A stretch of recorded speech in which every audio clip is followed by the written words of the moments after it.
Like this video? Why not subscribe? Today on MH News, we're protecting our gear for just a few dollars.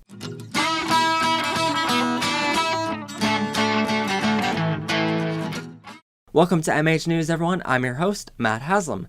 And as always, if you like this topic, don't forget to subscribe and check out our blog at mhnews.info.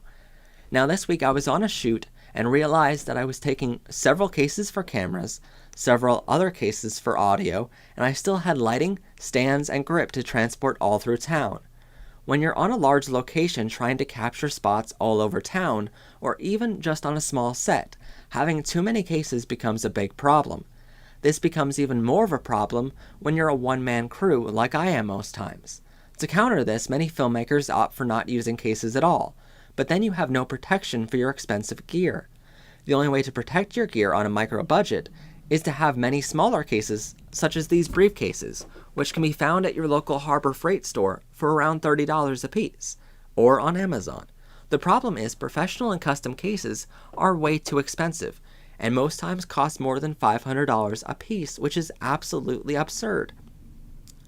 Over the years, I've noticed this problem, and thus many of the cases I now use for almost all of our live event lighting and sound equipment are cases I built from scratch, using only plywood and ATA parts I found at reliablehardware.com. Nowadays, custom cases are the only option for me because of the efficiency in money, space in my production truck, and time because of the ease of access to all my gear while on set. So this week, I decided to make a custom case for some of my camera equipment to first off protect the gear a little more than these Harbor Freight cases, but secondly to have only one case rather than 5. The first step in building a professional case is to find a pre-made ATA case. Now, ATA stands for Air Transport Association, and any case with an ATA rating is safe to travel on an airplane. Now, I know what you're asking. Why is this important if you don't plan on going on a plane anytime soon? Well, sure, one could argue that if you ever had the need to hop aboard a flying airship at a moment's notice, that you would be prepared. The main reason, though, is the safety in using these cases. I say if something is built strong enough to survive the G-forces, air pressure changes, drastic weather conditions, and being bounced around with other packages and people's luggage, then it can surely survive in the back of your production truck. This ATA case behind me is one a friend of mine picked up for just $10 from a local musician who was selling off some gear. By the way, that's my suggestion. Sure, you can go to Gator.com or Grundorf.com, but finding one used is a lot more cost efficient than buying a brand new one. The next step is dry fitting your gear, and maybe try some different configurations to ensure you are getting the most out of your space. After all, the whole point of this is to cut down on how many cases you need to carry with you every single time you go into production. Now that we found a configuration which works well, it's time to add some foam. But before we get to that, it's time to thank our sponsors.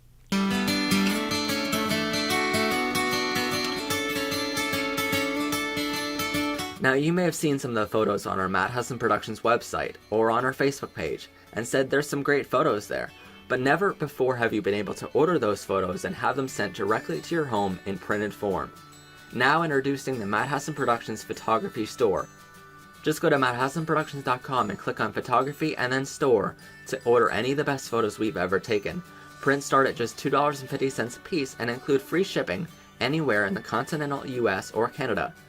Or drop us a line at matthaslamproductions.com to tell us what photos you would like to order. Next, find a piece of foam like this one, which you can find at reliablehardware.com for just $40. Again, not a sponsor. And when it comes, it's much larger than this, and I used it for many cases already, and it's still big enough to do a couple more cases. I know someone in the comments is screaming, though. Amazon sells one for less than that. Well, I say when it comes to protecting my $1,000 cameras, quality should be the only factor, and not price. Finally, you want to start from the bottom and cut a piece of foam as wide and as long as your case from the provided sheet. I also suggest taking the lid of your case and lying it next to your workspace so you can constantly check the configuration of your gear. The last thing you want to do is make a wrong cut.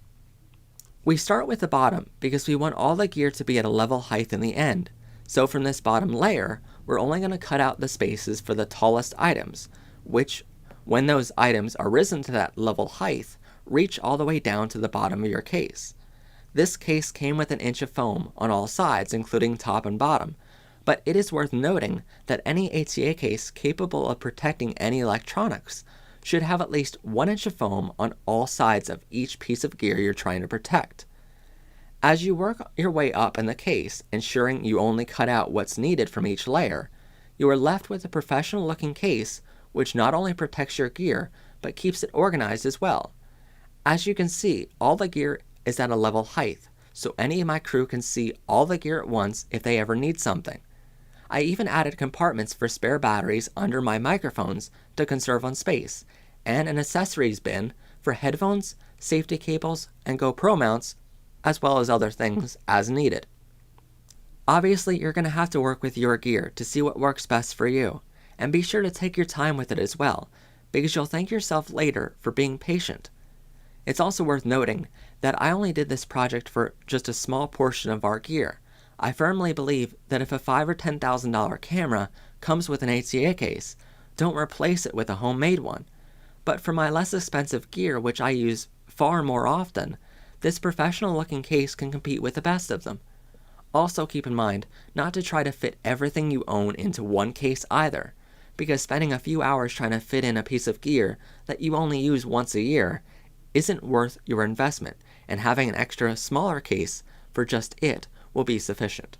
If you'd like to learn more, we added a couple great videos to the blog post to help you configure your case, and for those of you who like carpentry, we added some videos which will help you build an ATA case from a piece of plywood and a couple parts. Links to all websites mentioned here are also included in the description below, as well as the blog post. Thanks for joining us today, and join us again every Monday and Thursday for brand new episodes on MHNews.info. Have a great week, everyone. Leonard asked, should you consider weight for any new equipment? Hell yes. I don't. But, yes, you should. Plus, have crew members. You don't really care about the weight.